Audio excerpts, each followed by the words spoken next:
মরুভূমিতে উত্তর মেরুর বরফাচ্ছন্ন সমুদ্রের প্রাণী শুনতে অবাক লাগলেও আবুধাবির সি ওয়ার্ল্ডে জন্ম নিয়েছে 2 মাস বয়সী ওয়ালরাস শাবক কায়া।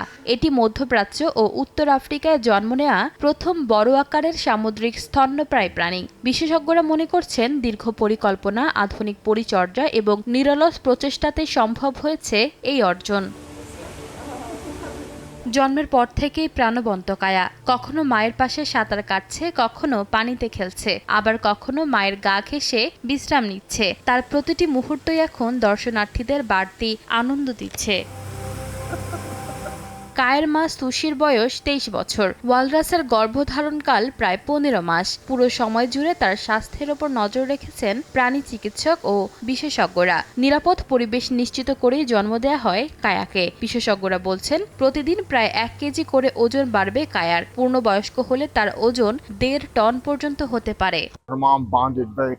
কায়ার জন্ম আমাদের জন্য একটি অসাধারণ অর্জন। এটি সামুদ্রিক স্তন্যপায়ী প্রাণীর সংরক্ষণ ও প্রজনন কর্মসূচির সফলতারও প্রমাণ।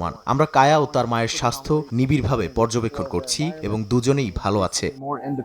সি ওয়ার্ল্ডের বিশেষজ্ঞরা জানান কায়ার জন্মের আগে সুশি বেশিরভাগ সময় অন্য ওয়ালরাস ও প্রশিক্ষকদের সঙ্গে খেলাধুলা এবং নানা সমৃদ্ধিমূলক কার্যক্রমে অংশ নিত। কিন্তু মা হওয়ার পর তার জীবন পুরো বদলে গেছে। এখন তার সবচেয়ে বড় দায়িত্ব নিজের শাবককে নিরাপদে বড় করে তোলা।